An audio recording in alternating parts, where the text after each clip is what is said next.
Very simple કામ કરવાનું. ઘડિયાળના કાંટાની દિશામાં એ બંધ થશે અને ઘડિયાળના કાંટાની વિરુદ્ધ દિશામાં વાલ્વ ખુલશે. હંમેશા સ્ક્રૂ માટે યાદ રાખવાનું, બધા સ્ક્રૂ ઘડિયાળના કાંટાની દિશામાં બંધ થાય એટલે અંદર જાય અને ઘડિયાળના કાંટાની ઊંધી દિશામાં એ બહાર આવે. તો વાલ્વ ઘડિયાળના કાંટાની દિશામાં બંધ થશે, ઘડિયાળના કાંટાના વિરુદ્ધ દિશામાં એ ખુલશે. બંધ થાય એટલે ટાઈટ થઈ. તો what we have to do right now, એ બંધ કરીને આને ઇન્ફ્લેટ કરવાનું. બંધ કરીશું તો આ ઇન્ફ્લેટ થશે. ઇન્ફ્લેટ કરી રહ્યા છે પણ પારો ઊંચો નહીં થતો. ધેટ મીન્સ આ જે કી ઉપર છે એ ઓફ માં છે. બરાબર, નાઉ આપણે એને ઓન કરીએ. તો ઓન કરી તમે જોયું પારો ઉપર જાય, ચેક કરી લઈએ. હા, પારો ઉપર જાય. તો ધીસ ઇઝ ઓન. જ્યારે યુઝ પતી જાય ત્યારે એને ઓફ કરી દેવું, ઓન ના રાખવું. ઓકે, આપણે એને ડિફ્લેટ કરવું. ઇન્ફ્લેટ કરવા માટે શું કરવાનું? વાલ્વ બંધ કરવાનું ઘડિયાળના કાંટાની દિશામાં અને પછી તો ઇન્ફ્લેટ થયું, આ ઇન્ફ્લેટ થયું પારો ઉપર. અને ડિફ્લેટ કરવા માટે વાલ્વને ધીરે ધીરે ખોલવાનું. આની ઉપર તમારો કંટ્રોલ હોવો જોઈએ, એમને નહીં બંધ. એ રોજ બ્લડ પ્રેશર ચેક કરશો ત્યારે આની પર કંટ્રોલ આવશે. Okay, yes. તો હવે આપણે સૌથી પહેલા બ્લડ પ્રેશર માપે છે ઘડિયાળ. હવે આ બંને ટ્યુબિંગ જે છે એ પેશન્ટના ક્યુબાઇટલ ફોસામાં વચ્ચે આવે, બ્રેકિયલ આર્ટરી ની શું કહેવાય સમાંતર આવે, એ રીતે રાખવાનું.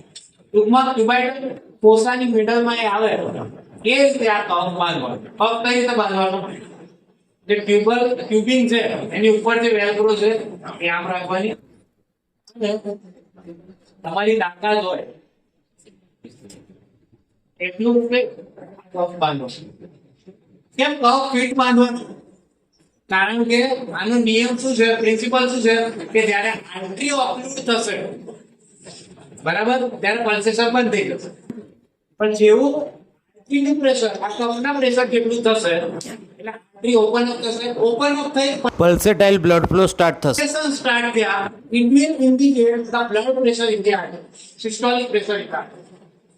Okay, the first method was palpatory method.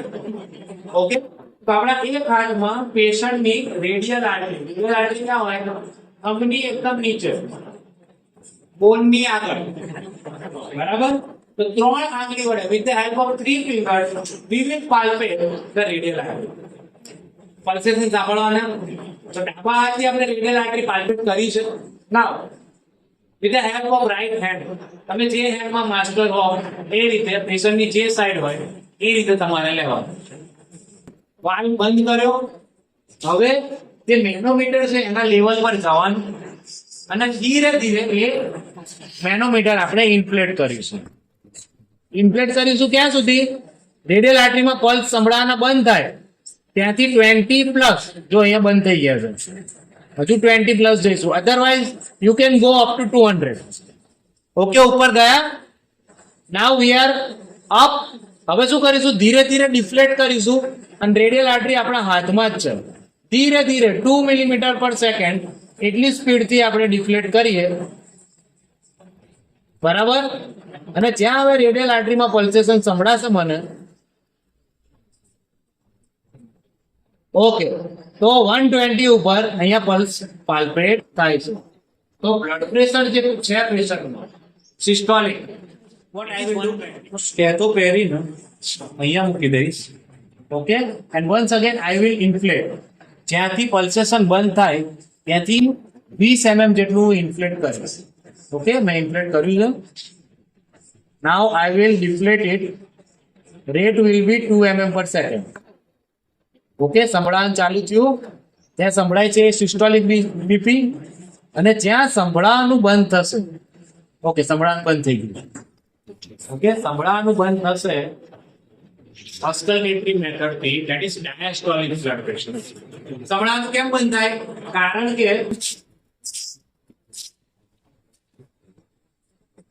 કારણ કે બ્લડ પ્રેશર કફમાં ડાયાસ્ટોલિક બ્લડ પ્રેશરથી પ્રેશર ઓછું થયું, જેથી બ્લડ ફ્લોને હવે કોઈ રિસ્ટ્રિક્શન નથી, એ સ્મૂથ થઈ જશે હવે એમાં કોઈ ટર્બ્યુલન્સ નહીં રહે અને પલ્સેટાઇલ ફ્લો પણ નહીં રહે, એટલે સાઉન્ડ બંધ થઈ જશે.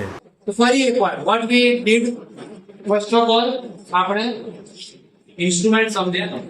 કર્વ જે છે, કર્વને ચેક કર્યું કે ભાઈ આ કી ઓન છે કે ઓફ છે. ઓન કરી પછી કર્વ બાંધ્યો આમ ઉપર કે જેથી આ બંને ટ્યુબિંગ છે એ ક્યુબાઇડલ ફોસામાં. then with the other hand we palpate લેટરલી palpate કરી પછી બલ્બની મદદથી વાલ બંધ કરીને મેનોમીટરને આપણે ઉપર લઈ ગયા. ત્યાં સુધી અહીંયા પાલ્પેશન બંધ થયા ત્યાંથી +20 સુધી ઉપર લઈ ગયા. પછી ધીરે ધીરે ડિફ્લેટ કરી અને આપણને પાલ્પેશન જ્યાં મળે that is systolic blood pressure. At the same time what we did, stethoscope લગાવ્યું, ક્યુબાઇડલ ફોસામાં બ્રેકિયલ આર્ટરી ઉપર મૂક્યું અને ફરીવાર ઇન્ફ્લેટ કર્યું. ઓકે, ઇન્ફ્લેટ કરીને પછી પાછું ડિફ્લેટ કર્યું. ત્યાં પલ્સેશન સંભળાવાના ચાલુ થયા. that is systolic blood pressure. ધીરે ધીરે પાછા નીચે આયા, ત્યાં પલ્સેશન સંભળાવાના બંધ થયા. that is diastolic blood pressure. so this is the method. Okay, હવે તમે જ્યારે બ્લડ પ્રેશર માપો એક જ વાર માપવાનું, પછી તરત આ કફ કાઢી નાખવાનું. મેં કાઢી નાખ્યો કેમ? કારણ કે આર્ટરી બ્લોક થશે તો પેશન્ટનો હાથ નમ થઈ જશે, ઘણીવાર રેડ થઈ જાય. ઘણીવાર ઘણા પેશન્ટ જે સેન્સિટિવ હોય અને આના કારણે તકલીફ થાય. સો એઝ સુન એઝ જેવું તમે માપ્યું એવું તરત એ કાઢી નાખવાનું. તમે શીખી રહ્યા છો એક હાથમાં એક ટાઈમે એક જ વાર પ્રયોગ કરવાનો, પછી બીજો હાથ, પછી એટલીસ્ટ 15 મિનિટ કાં તો 30 મિનિટ પછી એ માણસને બેસાડો. એક જ માણસના એક જ હાથ પર વારંવાર પ્રયોગ. સમજ પડી? પ્રેક્ટિકલ મેથડ સમજ પડી?